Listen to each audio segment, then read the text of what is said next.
Hello, welcome to this first episode in the new year of The Naked Scientist, live at the Cambridge Science Centre. My name is Chris Smith, and what we're going to hope to help you to achieve this evening is to shed some of those excess pounds and live a little bit longer. As one person said to me, gosh, you know, if you eat a healthy diet, then you could end up adding minutes to your life every day. And the other person then, who I was with, said, yeah, and that means I get to spend another 7 months at the age of 89 living in that nursing home for £7,000 a year. There we go. Do you know, I had a friend actually who he had this dog, and he said, I've called my dog 5 miles. And I said, why have you called the dog 5 miles? He said, because then I can tell everyone I walk 5 miles a day. But there is some reason to think this might be good for you, because we know that exercise, fine living, and good food, probably in combination, and not too many bad things, will make you live a bit longer. And hopefully we'll find out why on this month's event. Let's meet the panel, because they're here to answer your questions. First of all, please introduce yourself and tell us who you are and what you do. Good evening. I'm Dr. Dan Gordon from Anglia Ruskin University, and I'm an exercise physiologist. And what is one of those when it's at home? It's somebody who pretends to be a scientist. No, we as physiologists work with the human, and I get to work with primarily athletes, and I assess their physical capabilities, and I get to play with really cool toys, and I get to push people to exhaustion and really create a bit of pain, actually, which is really cool. Sounds like our office. Yeah. Nita. Okay, hi everyone. I'm Dr. Nita Faruhi, and I work at the Medical Research Council at the University of Cambridge. And what do I do? So I am trained as a medical doctor and a public health doctor, and I'm what you would call a clinical epidemiologist. Questions about that I can take later. And I spend my life trying to work out the role of diet and nutrition in health, and particularly for diabetes. David. I'm Dr. David Ogilvie. I work at the same unit as Nita, the epidemiology unit in Cambridge. I'm also a public health doctor, but I lead a different research programme. We focus on how the environment affects how active we are and what we can do to change the environment to promote physical activity. So whether you live around the corner from the gym or not? Gyms are one thing, but there are many other factors about where we live, where we work, and how we travel. Also here this week is Ginny Smith and Dave Ansell. They're our kitchen science experimentalists. Hi there. And to start off with, we've got an experiment which is going to take a while, and we need a volunteer, someone who's feeling really energetic this evening. And knows what time of day it is, Dave. Which I obviously don't. You look like you're very keen. Would you like to come up? Can everyone give him a round of applause, please? What's your name? Eunice. Eunice. Okay, and where have you come from today? Where do you live? Here in Cambridge. In Cambridge. Brilliant. Now, we're going to get you to do a little bit of exercise today during the show. So what do you want him to do, Dave? So what I've got over here is a generator. It's got a handle on it, and when you wind the handle, you produce some power. And at the moment, that's rigged to just heat up some air. So you're just going to be warming up the room for us a bit. But I'm going to work out how much energy you've used in that time and convert that to chocolate bars. Okay, so we're going to get you winding that handle for about 10 minutes and see how many chocolate bars you've burnt. So would you like to start winding the handle for me at a speed which you think you can keep up for a while? That's brilliant. And yep, he's generating about 10, 15 watts of power at the moment, which is pretty good going. And we'll leave you going there, Eunice, for a bit, and we'll come back to you later. So on the screen, I can see a whole load of different numbers, but on the left-hand side, can you see that it says Mars bars? So that's how much of a Mars bar he's burning. So we're going to watch that number and see how many Mars bars he earns in the course of this experiment. Are you feeling tired yet? He says no. Give it 10 minutes or so. Give him a clap.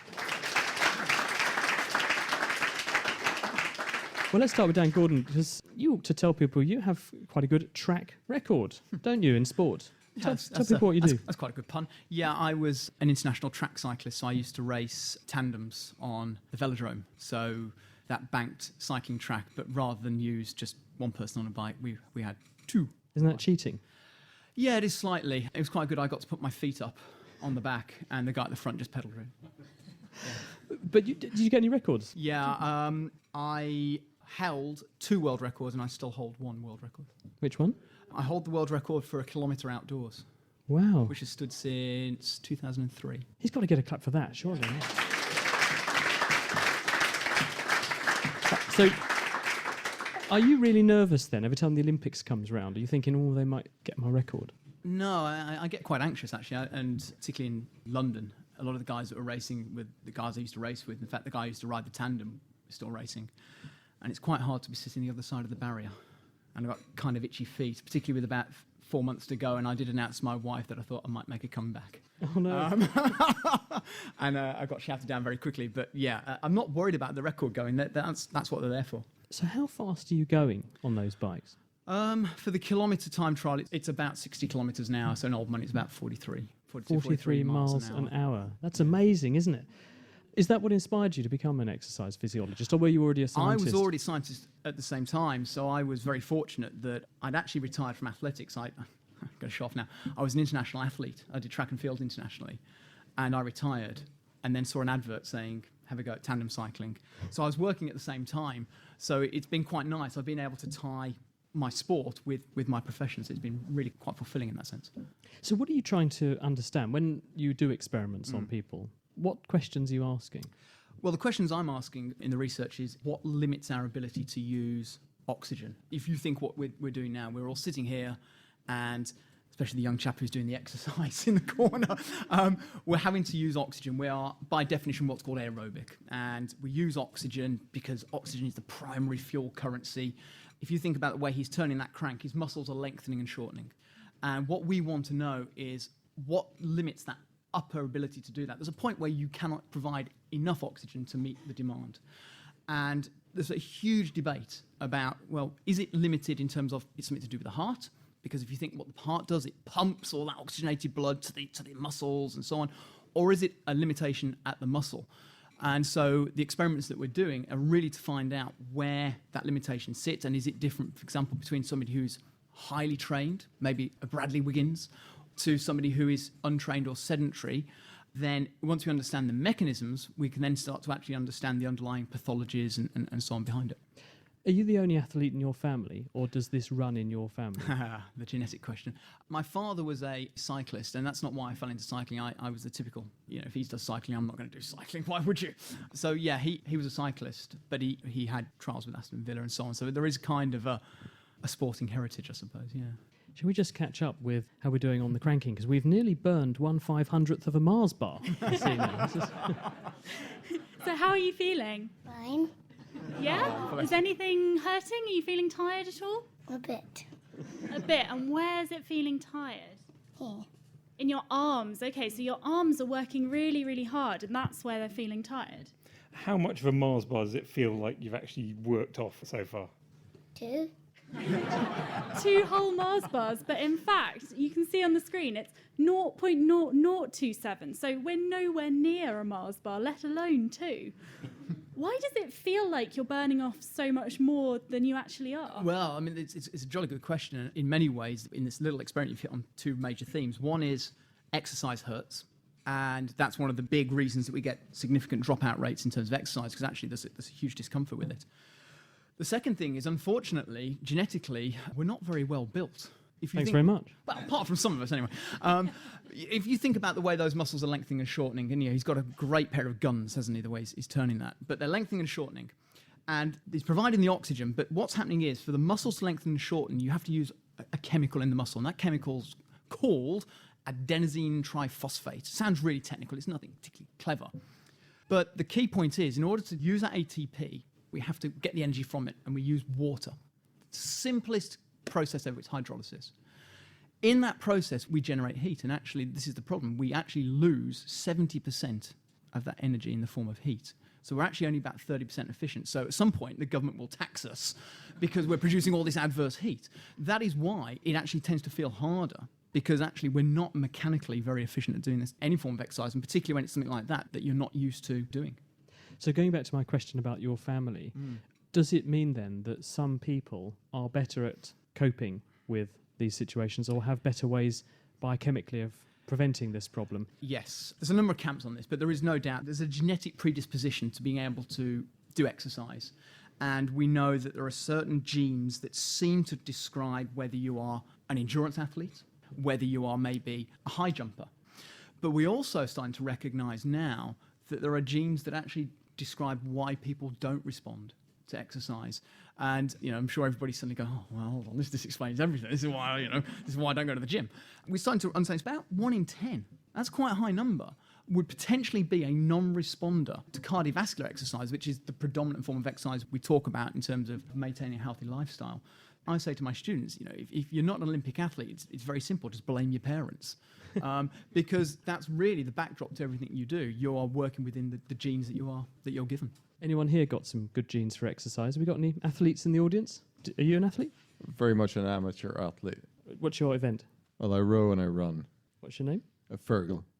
Any questions for someone who's a professional in this? How you can make your amateur turn professional? Well, I'd love to know, is there a correlation between fitness and VO2 max and fitness and heart rate? Because I know myself, I have a really low maximum heart rate, but my resting heart rate is quite low. But my maximum heart rate is like about 170.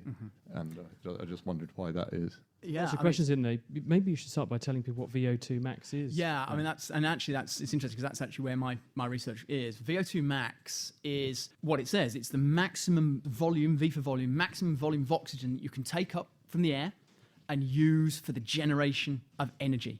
So how much oxygen you can extract. It's a point where it doesn't matter how much you take in, you can't use it. And this is the primary way we assess people's cardiorespiratory fitness. And to put it into context, how do we do it? We tend to put somebody on a treadmill. We make them run, and we make the gradient go steeper and steeper and steeper until they can't run. And we measure the expired air, and we can calculate O2 and CO2. So the question is really a relation in terms of VO2 max. Does it describe fitness? It describes for us cardiorespiratory fitness and cardiovascular fitness. So we know that the best endurance athletes typically have higher VO2 max scores. The other question was about heart rate. And heart rate's a really interesting one because the perception is that if you get cardiovascularly fitter, that you'll start to see a decrease in your resting heart rate. Well, that's correct. And we know that Tour de France cyclists can tend to have resting heart rates of about 28 beats per minute. Okay. Normal, of course, being about Normal 70, isn't about it? 70 beats per minute. So it's incredibly low.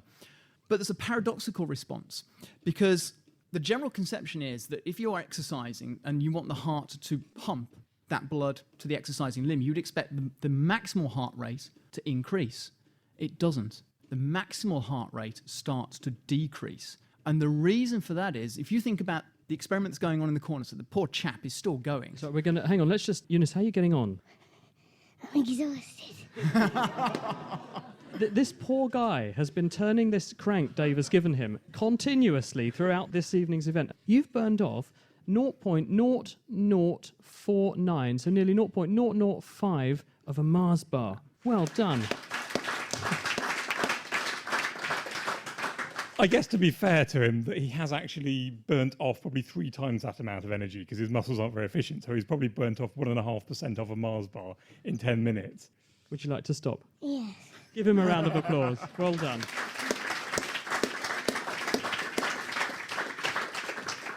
So the bit we were just mentioning was the fact that, ironically, that the maximal heart rate decreases. And the way to think about it is that the heart itself is a muscle. And what happens is, as you start to train, rather than having it beating faster and faster, and the great example was Eunice doing that exercise, his muscles are getting tired. You don't want your heart getting tired. You imagine going out for a run and go, oh, God, my heart's tiring. I can't exercise. So what happens is that the heart muscle, just like somebody who goes to the gym, gets bigger, gets thicker. The cavity in the heart, the ventricle gets wider. So actually what happens is, per beat of the heart, you can eject more blood per beat of the heart, which means you can now get more oxygen to the muscle. So the adaptation is the fact you're saying you've got a lower maximal heart rate is actually, I take that as being quite a good sign. That's quite a good indication that endurance training is working. What's your name? I'm Carlo from Cambridge. When you run uphill on a mountain, you tend to go out of breath quite easily. When you come down instead, your muscles still hurt, but your breath is okay. So what's the difference between the work you do when you go uphill and the work you do when you go downhill? That is a great question. Okay, so if you're going up a hill, and of course that's a perfect question for in Cambridge, isn't it really?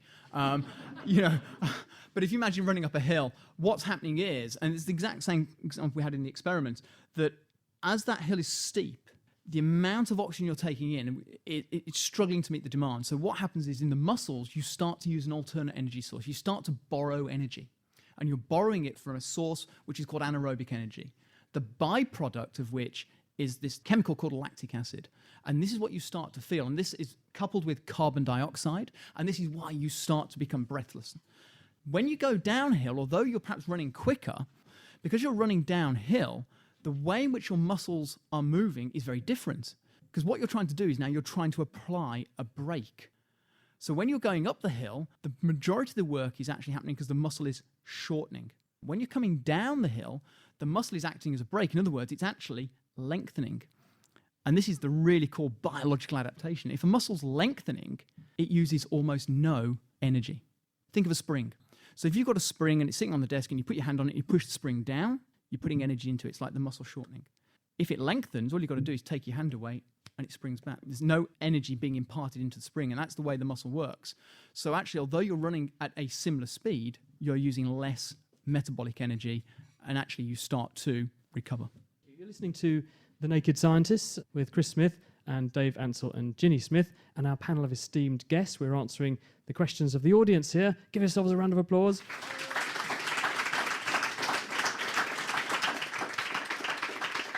Ginny, what have you got coming in on the electronic routes of communication? So I've got a message here from Vanessa on Twitter who asks, can increasing physical fitness directly improve cognitive ability, assuming other variables are constant? And that's something I've heard as well. Everyone's saying, if you keep fit, it doesn't just do your body good, it does your brain good as well. Yeah, it's the adage, isn't it, that we were all taught as kids, healthy body, a healthy mind. I'm not entirely sure when I see my students. But there is certainly good evidence for this, that we know one of the things we get a release of what are called endorphins into the brain. And actually this starts to bring about positive sensations. There are adverse effects as well. So we know that if we look at games like soccer, I'm going to call it soccer, I know it offends people, and you look at when most mistakes are made in a game. Most mistakes are made, anybody want to take a guess? Well, apart from, yes, absolutely. But they're made in the last 10 minutes of a game. And what we know is that there's a relationship between the number of mistakes being made and how tired somebody's getting. In other words, there's a link between a physical fatigue and cognitive ability. If you want to win a marathon race and everybody's together, the best time to actually make the attack, really go for it, is in the latter stages, because mentally people are less competent because of physical fatigue. Actually, I've got a question that I wanted to ask. So I've been reading a lot about this high-intensity interval training recently. The idea that you can do just 30 seconds of really intense exercise and get the same benefits as going to the gym for half an hour. Is there any evidence behind that? There's no doubt. I mean, you could sit here as a scientist and go, of course, there's loads of evidence. The issue is, who does the evidence fit? So the idea is that in this day and age, we haven't got enough time to exercise, so it's more beneficial if you do 3 high-intensity bursts of 30 seconds exercise than going to do half an hour. And there's plenty of data that shows this. The issue that I have as a scientist with this is the studies have only ever been performed on physically active, highly trained individuals who can tolerate it.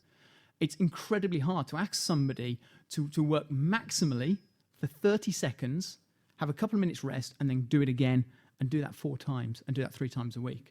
When you apply it to the population that it was meant to fit, which is our sedentary population, who are maybe the more obese population, they can't tolerate it. We have a mismatch between what the scientists are suggesting, and it's perhaps you could argue slightly spurious in terms of the way they've communicated the information, and actually the way in which it can be applied to the more general population. Anyone got any other questions for Dan? One over the back here. My name's Julian. I'm from Cambridge. I've actually got 2 questions. Firstly, we hear about fast twitch and slow twitch muscles, and I assume that the fast ones twitch quickly and the slow ones slowly. But what's the actual difference between those 2 muscles? And then secondly, how quick is our 100 metres record going to go? What do you think the fastest we can ever do will be? Wow. Okay, we'll start with the easy one. So fast twitch, slow twitch, yeah. We've got 2 broad categories of muscle fibre. And if you look under the microscope at them, they do look distinctly different. A slow twitch fibre under the microscope actually has a very red colour to it. And a fast twitch fibre has very white colour. Those of you that like to eat meat, if you look at chicken, it's white. Think about what a chicken does. Flaps its wings really fast. If you think about a cow, cows don't move very fast. It's red meat. Why? The red muscle is oxygenated muscle. It has to have a blood supply to it, and it's very rich in oxygen. It has lots of capillaries, which allows the oxygenated blood to get to them. A fast twitch fibre, which is kind of a Usain Bolt fibre, those fibres, they don't need the blood supply. Why? Because the energy is stored directly in the muscle. There's not a lot of it, but but the energy in the muscle then can be used instantly for what's referred to as, I suppose, more explosive work that you couldn't use a slow twitch fibre for. The second question is, how quick can we ever get in the 100 metres? And this is kind of how long is the piece of string question, isn't it? This is kind of dodgy water. Projections are that within the next 10 years, you could see a 100 metres run at 9.3. Do you know Usain Bolt told Richard Bacon on the BBC Radio 5 Live Bacon show, when asked, what did you eat before your 100-metre dash? He said cheeseburger and chips. Yeah. Yeah. Would you recommend that diet? Is that a good Olympic record-breaking diet? Is that what you used to have? Yeah, well, it's odd, isn't it? Because it's going to be slightly dodgy water to get into. For a 100-metre race, if I'm brutally honest, before a 100-metre race, it makes no odds what you eat. It makes no difference at all. If you were dealing with an endurance athlete, then I would say the worst thing you could have done is eaten that. His race is over in 10 seconds. He's using energy that is stored in the muscle. What's your name? Hi, I'm Paul from Cambridge. So we're learning this evening that increasing your heart rate is very good, healthy, improves your stamina, general fitness and health. If I'm watching a horror movie, I tend to find my heart rate increases. What's the scientific benefit of, say, The Exorcist compared to Nightmare on Elm Street? Yeah. Better still, can we substitute one for the other, maybe? Yeah, I mean, there is a difference. I mean, there is a difference between what is in essence a more stress-orientated response and what is much more a physical-orientated response. Although we are raising the heart rate under those stress conditions, they're actually more adverse conditions, because what you're doing is you're raising the heart rate, but you're also raising blood pressure. And that's why you get that classic stress response. What you want under exercise conditions is you want the heart rate raised, but actually you want to be burning energy. So you want the muscles to be lengthening and shortening. So the answer isn't, I'm afraid, to sit and watch very bad horror films. It's a shame, isn't it? Yeah. Never mind. I know we let Eunice off a bit early because he was looking like he was about to die. But you better explain, what actually did you find out of this experiment, Dave and Ginny? I guess this sort of brings up the point. I really don't think Eunice would have wanted to burn off a whole Mars bar like that. So why does exercise actually cause people to lose weight if actually they're not burning enough the actual energy compared to the food you eat is tiny? Yeah, and it is one of the great questions, really. We have to recognise that when we're talking about healthy lifestyle, it's not just about the exercise. It is a combination of exercise plus diet plus actually just generally looking after yourself. The key with exercise, and this comes back to the question Ginny asked as well, is actually doing it at the right intensity. We have to understand that what we're trying to target when we exercise is we're trying to break down fat. So you've got to exercise long enough that you start to metabolize and break this fat down. He did 10 minutes worth of work. We have to actually make sure the intensity is right, and we actually have to make sure the duration is right in order to metabolize enough that we start to get the benefits. And it starts to become cumulative. So one-off session, you're not going to suddenly become very fit. But the adaptations, which is what we're after, this loss of fat and all these lovely physical gains we're talking about, it's a cumulative response. As you start to exercise, you will suddenly realize, actually, rather than going for 10 minutes, I can go for 12 minutes. There's been very small cellular adaptations in the cell. Right inside those cells, there's what's called a mitochondria. And the mitochondria is where respiration in the cell takes place. And we know that the mitochondria start to increase in their number and size as you start to train. That means you become more efficient at using the oxygen that we started talking about earlier on, so you can go a little bit further and a little bit further. So it's these very small adaptations that produce, in the end, these bigger gains. So Eunice, you'll have to come back again next week and do it again, it sounds like. Sorry about that. He doesn't look too happy about that. Ladies and gentlemen, Dan Gordon, thank you very much. You're listening to The Naked Scientists with Chris Smith, with Dave Ansell, Ginny Smith, and our panel this evening, who are Dan Gordon, Nita Faroohi, and David Ogilvie. We're talking about the elements of healthy living and a healthy life. And we have a wonderful assembled audience. Say hello to everybody. Everybody? Hello. So they're the guys asking the questions. Nita, keen on exercise? Sure, but keen on the other side of the energy balance equation too, which is the diet, which I think Dan just started talking about there. So you're an epidemiologist. Yes. What is one of those when it's at home? In simplest terms, everyone knows what a doctor does. You have a medical problem, you go along to a doctor, your GP. An epidemiologist is somebody who deals with similar things but on a population level rather than on a one-to-one. So I would be interested in why is it that hundreds of thousands of people get diabetes or get heart disease, rather than focusing on the patient in front of me. And what are you finding when you do these studies? It's really important to have this population perspective, because the N of 1, as we would say, which is anecdotal, which is things like we have enough evidence that smoking is bad for us, but individuals may say, but my grandfather smoked 80 cigarettes a day and he lived till he was 100, so what's wrong with that? So the population perspective is really important for us to form credible research. And what we have been doing, the group that I lead, is specifically interested in understanding how diet and nutrition and foods can influence the risk of developing diabetes. Now, for decades, the focus has been on, once you have diabetes, how can you control that well? And, it's common sort of folklore, what diets should people eat to have better diabetes control? But increasingly what we now know is to prevent the disease in the first place, there are lots of things we could do. So with these big studies that we have set up, and when I say big, we mean studies that some of our studies, for example, one that I will name, Epic Norfolk, is 25,000 people around this area. We have another study which is about 500,000 people. So we are talking big studies. We asked people who don't yet have diabetes, what foods they're eating, what their regular habitual diets are like, and then we follow them up to see who develops diabetes and who doesn't. And we look at other disease endpoints too. And from that, we can work out, well, what are the big things that can influence the risk of diabetes? So you can find out what a balanced diet is, and a balanced diet isn't perhaps yeah. an ice cream in both hands. Well, so you'll say, okay, so you've got all these big studies. What are your key findings? Well, some of our very recent research has shown that, for instance, eating high amounts of red and processed meat, and also drinking habitually one or more portions or cans, if you like, of these fizzy drinks or soft drinks can significantly increase your risk of diabetes over time. We've also found things which can reduce the risk of diabetes, because we don't want to be only giving the messages of, oh, well, if you eat this, this will up your risk of diabetes or of other diseases. We also want to generate positive messages of what can you eat more of to reduce that risk. And I think probably no major prizes for guessing. We've found that fruit and vegetable intake is really important. But a particular nuance to that recently that we wrote up a nice article about was that eating lots of variety of different fruits and vegetables is really important.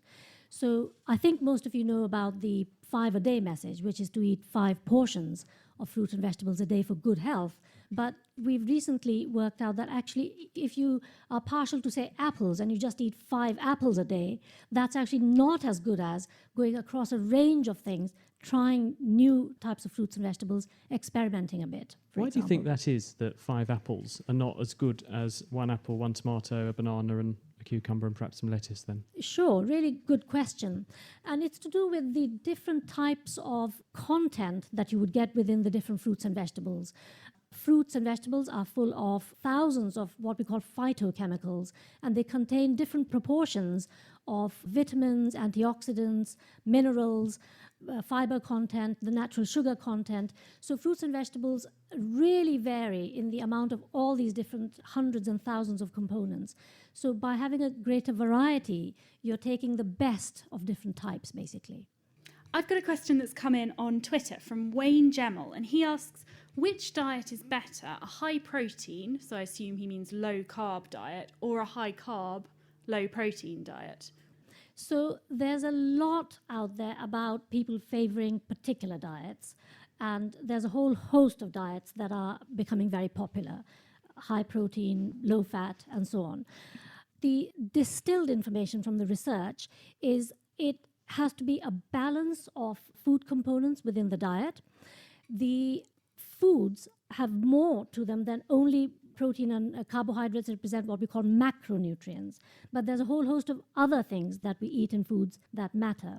So a healthy, balanced diet, one that will help you to maintain a healthy weight, is the important things. Different things work for different people. Sustaining a particular diet is the hardest thing to do. So if you identify a diet that works for you, that is the thing to hold on to. There's quite a lot of research that it's the end point of maintaining good weight or losing weight if you're obese that matters. Almost whichever way you get to it is not the critical thing. Dan, I wonder if you want to come in on that. People are often, if they're trying to bulk up and perhaps put on muscle, think that they need lots and lots of protein. Is that the case? The simple answer is no. There's a couple of things on this that fascinate me with this. I mean, there's a lovely saying that came from an American physiologist, which is that fat burns in a carbohydrate flame. So to metabolize fat, you actually have to have carbohydrate. So the idea of having a really low carbohydrate diet actually may well preclude you from burning fat and losing weight. The second thing is, if we're talking about a balanced approach to life, we're talking about putting exercise in, then the currency that you need is carbohydrate. So if you're asking somebody to say, well, actually, we want this balanced approach, we want to go and exercise, but actually the approach is a low-carb diet, and then go and exercise, you've all, I'm sure, experienced it where you get this idea of a sugar load. It's the same equivalent. It's like trying to make your car go on empty. And then we come to the question of bulking up on protein. There's a lot of pros and cons to this, but the simple answer really is that if you just ingest protein, you don't actually get it into the places you need it. Again, carbohydrate is the currency that's needed to enable the protein to be actually taken into the cell. So if we go for a really low carb, high protein diet, the protein is not actually serving the role that you want it for. So watch what you eat on that restaurant menu. What's your name? I'm Mark from Cambridge, surprisingly, same as everybody else. I was just wondering, you mentioned, as lots of people have, that processed foods and processed meats in particular are quite a high risk factor. I just wondered whether it's the food itself that's the main risk factor or something that gets done within the processing that's causing that to sort of keep coming up. The whole story is not known. It's likely to be the things that are done to the processed meat itself, such as preservatives are added, there are nitrites that are added, and also it could be the very high salt content of some of these preserved meats, because salt is a great preservative. So it's a combination of both of those things that you mentioned. In terms of the processed meat, the quality of it itself, as I was saying earlier, there is the issue of saturated fat within it as well. So I think it's the saturated fat plus the things that you do to the meat to preserve it together that have the detrimental effect. Hi, I'm Victoria from Cambridge. It's a question relating to your suggestion that increasing your fruit and veg content will help prevent diabetes. I was just wondering why eating more fruit specifically will help prevent diabetes when you're trying to maintain a diet that's got a constant sugar level when fruit contains so much sucrose. I know it doesn't contain glucose, but in terms of how the body metabolizes sucrose, why is that so much better for us than glucose from carbohydrates? The main sugar in fruits is in fact fructose, and fruits have a whole host of things within them, fructose being only one component. So what happens with eating fruit is that you get the combination of these benefits together. Things like the fiber, the antioxidants, the phytochemicals, the carotenoids. There's literally over 1,000 components and beneficial chemical compounds within fruits. That's why they're beneficial. Now, in regard to your question about, or the worry about, well, what about the sugar content?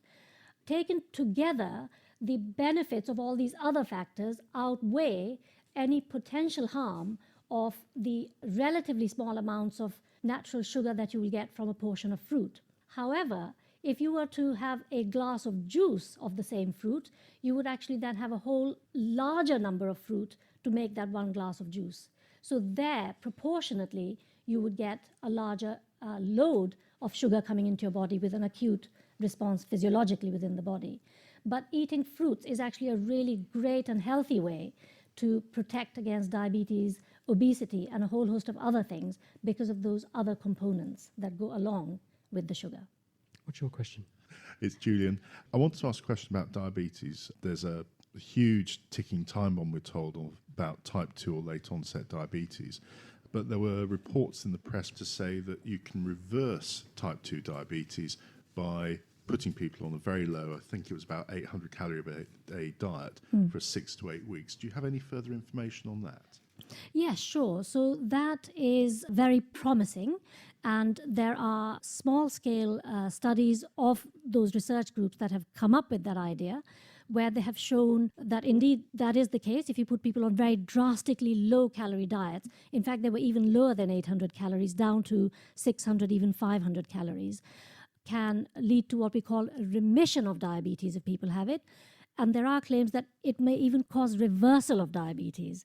There are some big studies by those groups now planned so that those experiments, if you like, can be done on larger numbers, and also to see the feasibility of whether people can sustain those diets for those 6, 8, 10-week periods of time, and how much input will be needed from, say, NHS staff to maintain people on those diets versus how much can be done independently. So a whole host of things to be worked out about feasibility and scope, but really promising.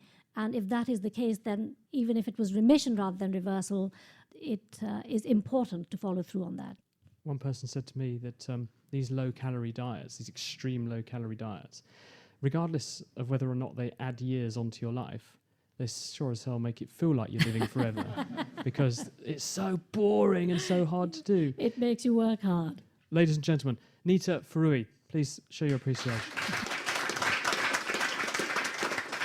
You're listening to The Naked Scientists with me, Chris Smith, with Dave Ansell, Ginny Smith, and our esteemed panel of guests this evening, Dan Gordon, Nita Faroohi, and David Ogilvie. We're talking about lifestyle and lifestyle choices and how the world we live in can affect your health. Nita, we've actually got a little experiment for you to take part in. Sounds fun. So we've been hearing a lot about how good for you fruit and vegetables are, and of course, one of the reasons they're good for you is because they contain vitamin C. But we were wondering whether how you cooked your vegetables affected how much vitamin C was in them. So we've come up with a little experiment to find out. So the first thing we've done is we've got 3 sets of carrots. We took a set of carrots, we put it into a blender. So we cut up some raw carrot, we mixed it with a bit of water, and we popped it into a blender. And then we had to filter out all the sort of big blocky bits of carrot that hadn't blended up properly. So we put it through a coffee filter, just a normal one, and we came out with some rather delicious looking carrot juice. Yeah. Then we did the same thing for the same amount of carrot that we had boiled, and we boiled it quite efficiently. To the point where we actually boiled all the water away because we weren't paying attention. So this is kind of, school dinners carrot, boiled till it barely resembles carrot. And we also did some in the microwave. So we thought we would see how much vitamin C is contained in each of these types of carrot juice. Nita, could you come and give us a hand for a second? Absolutely. Right. So what am I doing? Now we've got some carrot juice. We're going to use a reaction between starch and iodine for this. And Takes me back to GCSE science. very much so, yes. So first of all, we're going to add about 10 millilitres of... So this is the raw, not boiled, not microwaved carrot here. Yes, so we're going to add some of this carrot juice to a cup that's already got a starch solution in it. So we just dissolved some corn flour in water. We're just pipetting this in. Okay, so we've got some starch solution and some carrot juice in that cup. And we also made up the same solutions with our boiled carrot juice and our microwaved carrot juice.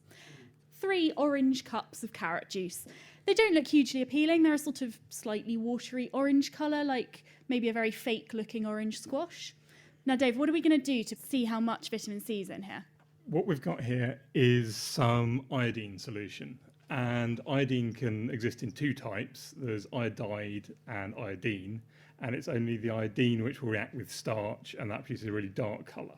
You might remember that from school, the sort of blue-black colour you get if you drip some iodine on a potato or things like that. Most people have seen that. So that's what we're looking for. And if we see that colour, that means that it's reacted. And what does that tell us?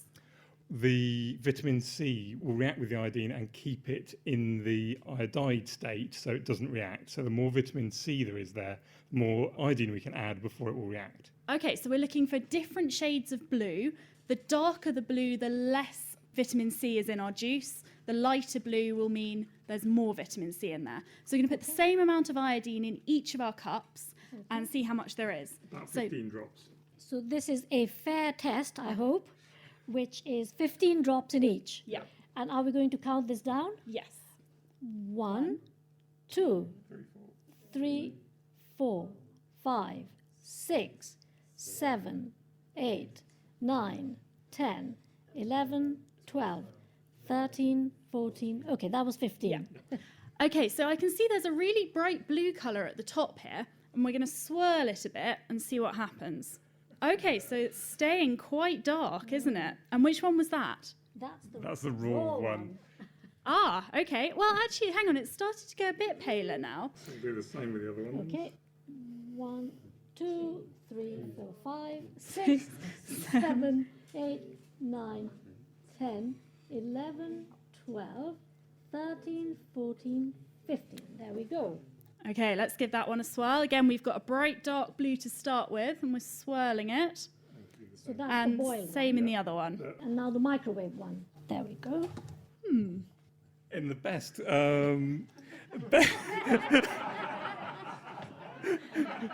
when we did this in my kitchen earlier, we got a slightly different result. It's exactly opposite to what happened earlier. Now that's interesting. So when we did this earlier, we found that the raw one was a much lighter colour, seemed to have more vitamin C in it. Then the microwaved one was in the middle, and the boiled one was the darkest.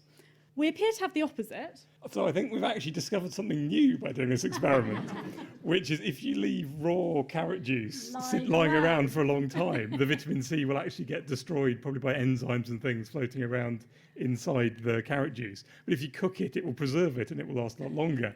But if you do it fresh, you will find that there's a lot more vitamin C in raw carrot than cooked carrot, and microwave carrot is somewhere in between. We did notice when we took the raw juice out that if you hold up one of the other ones, you can see that the cooked ones are a beautiful, bright, vibrant orange, whereas the raw one's gone kind of darker and duller, and it started off a similar colour to that one. So that shows us that in the couple of hours between making this in my kitchen earlier and bringing it to the show, something has happened to that raw one that has obviously got rid of some of the vitamin C. Is that what you would expect to happen? Actually, no, I wouldn't. I would expect the goodness to be there. You know, the vitamin C should be there and it should be beneficial for you. Fair enough. Okay. There we go. That's science.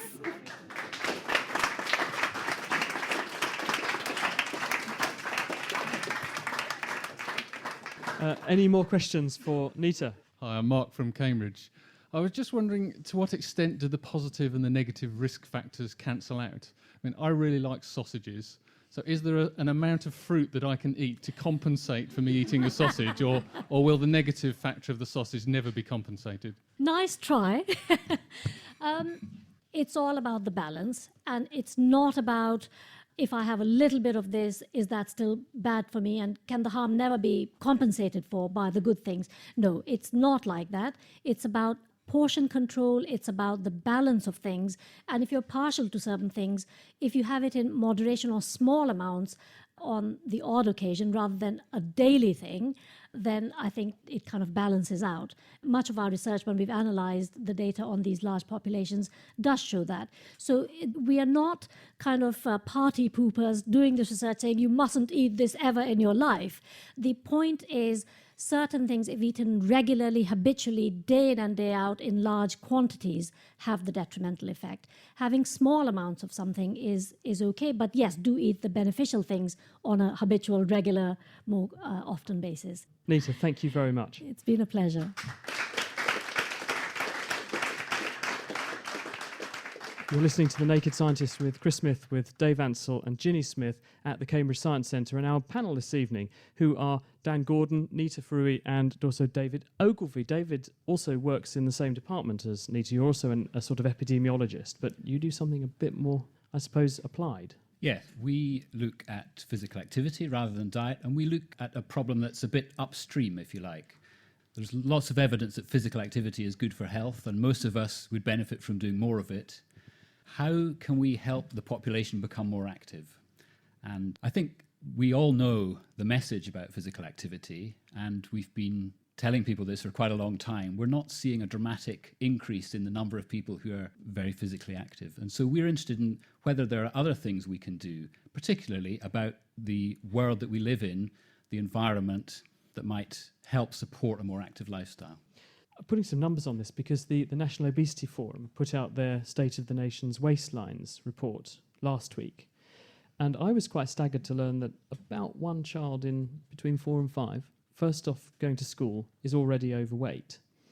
So what proportion of those kids are actually walking to school, I wonder? And do you think that's partly to blame? Well, clearly, obesity is related to both diet and activity, but there has been a decrease over the last 10 or 20 years in the number of children walking to school.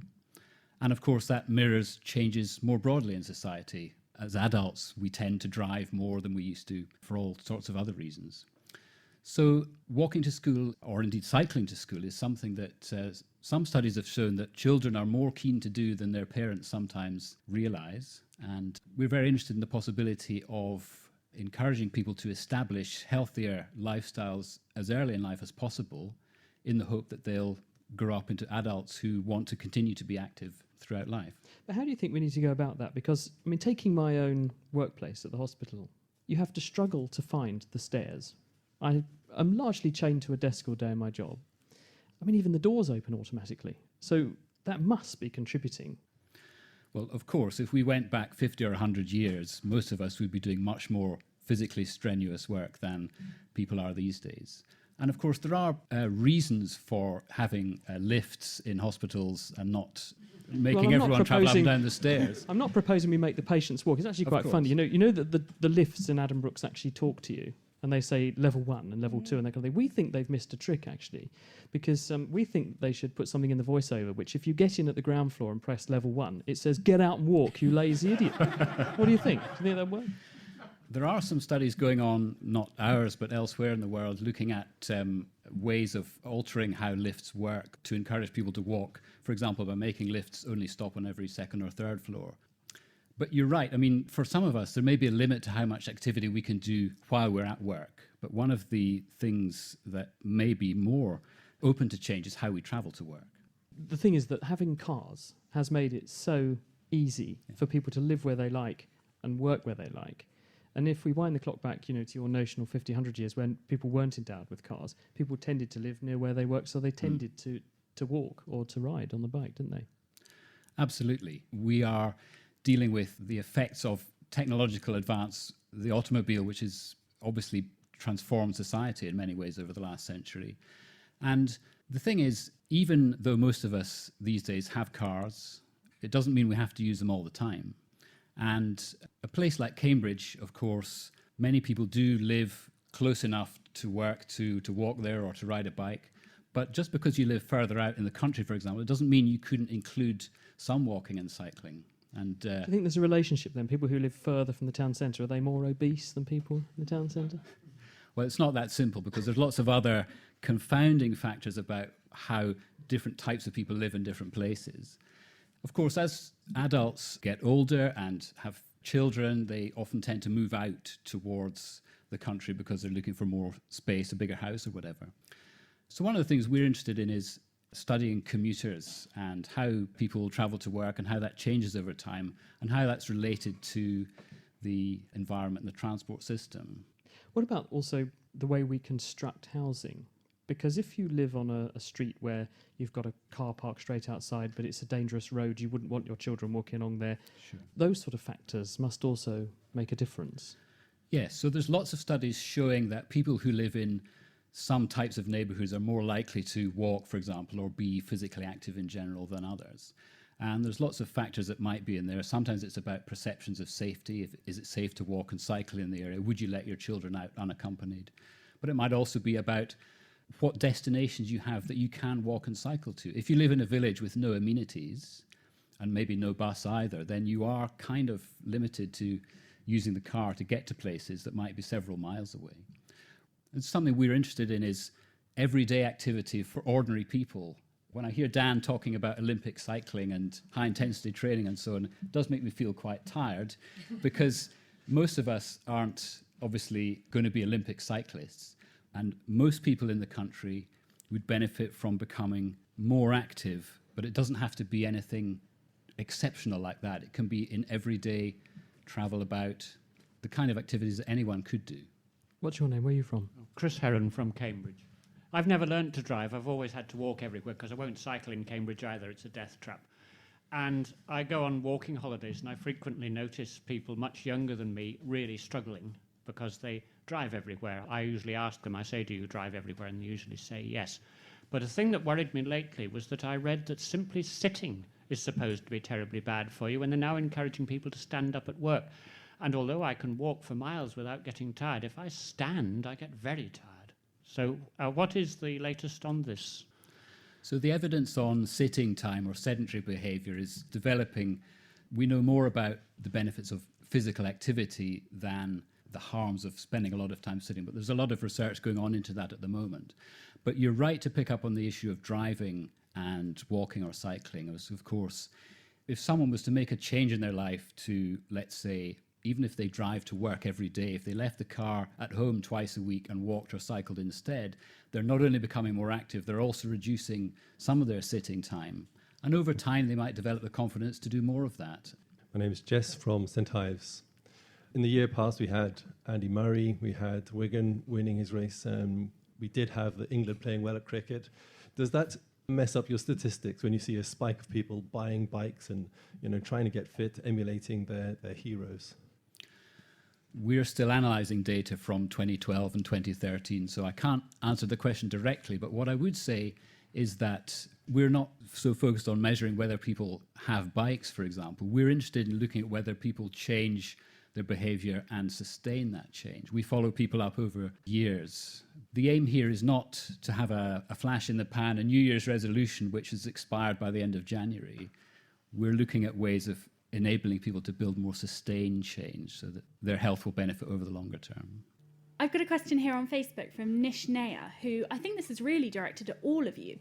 She wants to know, what's the best approach for weight loss for a person who's genetically prone to be overweight? Okay, I'll kick off with that one. We have reasonably good research from our unit and elsewhere, which shows the universal benefits of both being physically more active and of having a good diet. What we know about the genetics now is, particularly for physical activity, if you are genetically predisposed to being obese, the more physically active you are, the greater the benefit to be had. So it's not a situation of, oh, well, it's in my genes, there's not a lot I can do. The sort of research I was talking about before in terms of showing an interaction between some of these lifestyle things like diet and physical activity and our genetic predisposition. So my advice would be, it's not one or the other. Both in combination will work because both diet and physical activity are the two sides of the energy balance equation. Yeah, if I can chip in. I mean, the other thing is, I mentioned earlier on about the idea of this population we now know who are non-responders. But we only really understand that they're probably non-responders for doing cardiovascular exercise. And so there are still benefits, even in a population group who are genetically predisposed to this kind of not losing weight, of doing different forms of exercise. So we still know that even if it's resistance-based exercise, even if it is more what we might even call, I suppose, calisthenic kind of exercise, which is this lower intensity work, will still have a benefit, even if it's not something that we look at which is tangible in terms of weight loss. We often forget, and if there was a fourth member for the panel here, it's the psychologists, because there's a huge benefit in terms of psychological well-being that comes from doing exercise. And we forget, I mean, there's so much data that ties in exercise with depression. So there is this link. So although we are perhaps thinking about the physical responses, we've also got to think about these more psychological responses that come as well. What's your question? Keith Porter from Cambridge. We're told that the brain uses more energy than the average muscle. Can you tell us how many times crosswords we'd have to solve to make the equivalent of a 5-mile walk? I think there has actually been a few studies looking at the energy consumption of the brain, and it uses a ridiculous amount at rest. So our brain uses something like 20% of our daily calorific intake. But I'm pretty sure that it doesn't use that much more when you're thinking, because actually, even when we're doing nothing, our brains are hugely active. There's this state of daydreaming where there's actually so many connections going on that I think you wouldn't find doing too many crosswords would burn off that many calories, but we do know that they're very good for protecting your brain and keeping it active and keeping you sharp. Just to give you something to think about when you leave, there's some data that's come, we've had it from our lab and there's some labs in the States that have shown that if you think about doing exercise, you get fitter. And this is quite interesting, yeah. So we ran a very simple study, which was we had students doing some strength exercise, and they were just doing some very, very basic strength training. We had another group who thought about doing strength training.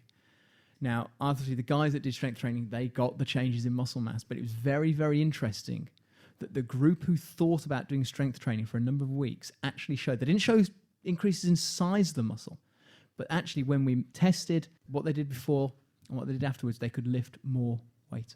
That's something to think about as why.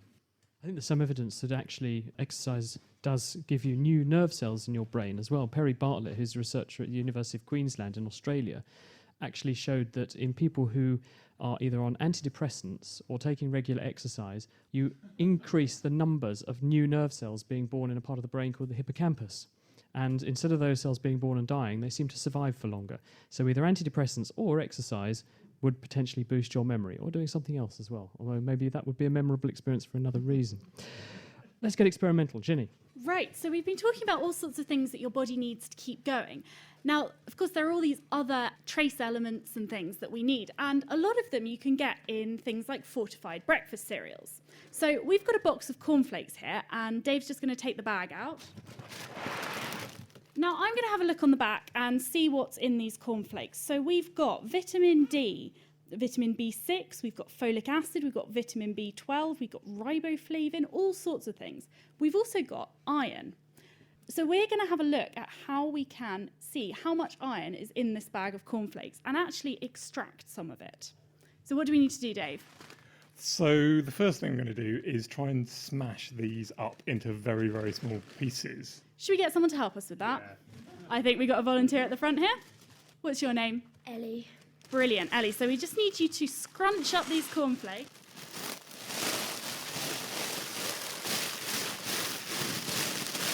Oh, no!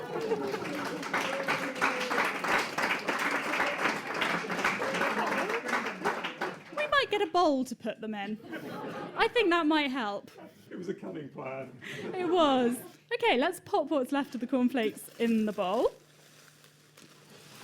We're going to try putting them in the blender. Yeah, maybe we'll try putting them in the blender. I think that might be a bit more efficient.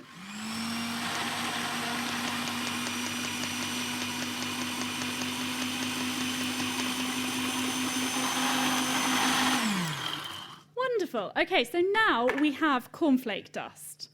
Now, does anyone know how you can tell if something's made of iron? Hang on, let's find out. Tell us something special about iron. It's magnetic. It is magnetic, exactly. So Dave has here a special super strong magnet. Well, how strong is it? I think it probably would hold about 20 or 30 kilos on a piece of iron, so it's quite a scary magnet. We're not going to need 20 or 30 kilos, but we are going to get Ellie to come up and help us again. So what are you going to ask her to do? Apart from tread on the cornflakes. So what I'd like you to do, Ellie, is sort of push the magnet round the cornflake dust. Just above it. So you don't actually need to put it in, just hold it just above. And hopefully we should find that some little bits of iron are going to actually jump up onto the magnet. Turn it over, let's have a look. Oh, yeah. There we go. So can you see what's on the magnet? Tiny bits of dusty stuff. Yeah, we've got some tiny, weeny bits of what looks like cornflake dust, but that jumped onto the magnet. You didn't actually touch the magnet to the dust, did you? No. So it couldn't be that they just stuck to it. They must have actually jumped up. So they are tiny little bits of iron. So when you're eating your breakfast cereal, it's not some kind of, compound chemical mixed in. You're actually eating tiny little bits of iron. Yeah, when I first did this, I assumed that they'd put rust in, or some kind of rust, some kind of iron compound. But actually, if you put rust in there, it makes the cornflakes kind of go brown and horrible coloured. But if you actually put in solid little tiny iron filings, it turns out that it's both looks better and it's absorbed better in your gut. Ginny and Dave, thank you very much. Well done. Well, that is it for this show from the Cambridge Science Centre with the Naked Scientists. Please join me in saying a very big thank you to our panel of guests. We've got Dan Gordon, Nita Farui and David Ogilvie. Thank you also to our wonderful kitchen science experimentalists who've not only made amazing science, they've made a mess as well. Ginny Smith and Dave Ansell. My name is Chris Smith, and we'll be back here at the same sort of time next month. We're going to be looking at robotics. This is The Naked Scientist. It's supported by the Wellcome Trust, the STFC, the EPSRC. It comes to you from Cambridge University. Thank you very much for listening. Goodbye.